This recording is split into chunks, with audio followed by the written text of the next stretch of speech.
उद्योग एवं देवस्थान विभाग मंत्री रही शकुंतला रावत बानसूर विधानसभा सीट से कांग्रेस की प्रत्याशी हैं। पार्टी ने रावत को प्रत्याशी बनाने के बाद समर्थकों में उत्साह बना हुआ है। जनसंपर्क के दौरान शकुंतला रावत का महिला समर्थकों में काफी उत्साह देखा गया। उन्होंने स्वागत किया। एवन टीवी संवाददाता चंद्रशेखर शर्मा ने इस दौरान उनसे खास बातचीत की। बानसूर विधानसभा क्षेत्र से कांग्रेस की प्रत्याशी है कैबिनेट मंत्री शकुंतला रावत जी। मैडम 5 साल हो गए चुनाव की दहलीज आ चुकी है, तो किस तरह का माहौल नजर आ रहा है? क्योंकि आप मंत्री भी रही हैं, डेवलपमेंट के कार्य भी हुए हैं। बानसूर विधानसभा क्षेत्र में जो कि 75 साल से बहुत बड़ी मांग चली आ रही थी कि बानसूर जो कस्बा है, हमारे व्यापारिक दृष्टि से देखा जाए तो हम पर्सनल मंडी भी बनी है अभी वहाँ पर, तो बहुत बड़ा कस्बा है और एक बहुत बड़ी मांग चली आ रही थी। जहाँ भी किसी दुकान पे दिवाली होली पे राम राम करने जाते थे तो वो कहते हैं कि मैडम कभी नगर पालिका बनेगा क्या बानसूर? ऐसा हो सकता है क्या? क्योंकि जो बानसूर से जीता वो मंत्री रहा और मैडम अपनी नगर पालिका नहीं बनी। जैसे ही हमारी सरकार बनी बानसूर कस्बे को हमने नगर पालिका बना दी।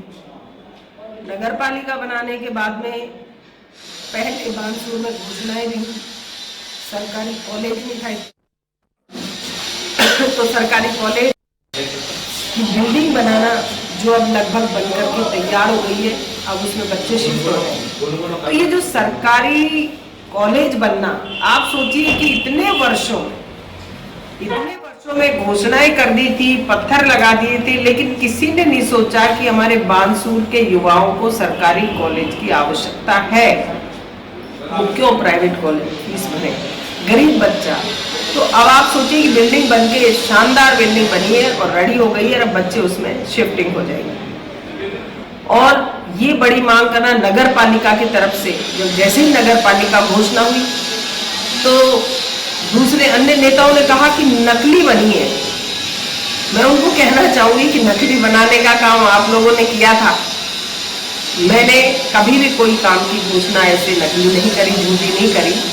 और नगर पालिका से 20 किलोमीटर रोड, हमारी कस्बे का हर गली गली बिल्कुल पक्की सीमेंटेड रोड बनाना, नाली बनाना, रोड लाइट लगाना, साफ सफाई का पूरा काम चालू है। नगर पालिका स्थापित है। अग्निशमन सेवा हमने गाड़ी मंगवा ली वहाँ पर, क्योंकि हमें बहरोड से अलवर से मंगवानी पड़ती थी गाड़ियाँ, वो वहाँ खड़ी हैं।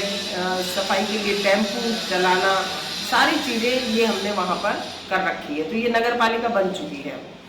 फिर दूसरी और भी सबसे बड़ी आवश्यकता थी कि आजकल आप देखते हैं घटनाएं, दुर्घटनाएं घटती रहती है, एक्सीडेंट होते रहते हैं, तो ट्रोमा सेंटर बना। ट्रोमा सेंटर का काम बानसूर में चालू हो गया है और उप जिला अस्पताल जिसकी घोषणा नहीं, वित्तीय स्वीकृति आ गई, टेंडर हो गया और उसका भी हमने उद्घाटन भी कर दिया, काम चालू है। काली माता के मंदिर के पास एक ऐसे मेन रोड पर है कि नारायणपुर से आएंगे तो भी वो पड़ेगा, नारायणपुर रोड भी, और बानसूर के अंदर से भी, कोटपुतली रोड से भी, चारों तरफ उसमें रोड है। तो ऐसी सुविधा जो कि इतने 75 वर्षों मूलभूत आवश्यकता थी। कोई एक्सीडेंट हो जाए जयपुर लेके भागो, कोई बीमारी हो तो जयपुर जाइए आप। तो ये सारी सुविधाएं देने के लिए कि बानसूर की मेरी जो जनता है, मेरा परिवार है, उसको संपूर्ण सुविधाएं मिलनी चाहिए, ये मेरा उद्देश्य था। क्योंकि अब चुनाव मैडम चालू हो चुके हैं, नॉमिनेशन भी चल रहे हैं। भारतीय जनता पार्टी से देवी सिंह शेखावत हैं, निर्दलीय प्रत्याशी भी कुछ मैदान में है, पूर्व मंत्री भी मैदान में है। तो आपको क्या लगता है कि 2 बार का आपका लगातार कार्यकाल है, मंत्री रहते हुए भी काफी काम विकास के किया, तो किस तरह टक्कर रहेगी, किससे टक्कर मानती है? मैं ये मानती हूँ कि टक्कर किसी से भी नहीं है, कि बानसूर की जनता बहुत ही समझदार है। वो कहे कुछ भी, लेकिन जो कस्बे का विकास हुआ है, नगर पालिकाएं बनी है, सड़क बनी है, कॉलेज खुला है, बड़े अस्पताल का काम चालू है, ये हम लोग तो इस धरती दुनिया से चले जाएंगे, लेकिन अस्पताल हमारी आगे आने वाली पीढ़ी के काम आएगा कि कोई भी दुखी नहीं रहेगा। हम तो यही चाहते हैं कि सब स्वस्थ रहें। मुख्यमंत्री महोदय ने जो घोषणा करी और उन घोषणाओं को जो लागू किया, आप सोचिए कि बानसूर की जनता ही नहीं, पूरे राजस्थान की जनता और मेरी बानसूर की जनता बहुत समझदार है, विकास को वोट करेगी। मेरे काम को वोट देगी, जो बानसूर विकास के पथ पर आकर खड़ा हुआ है उसको वोट करेगी, कोई टक्कर में नहीं। ठीक।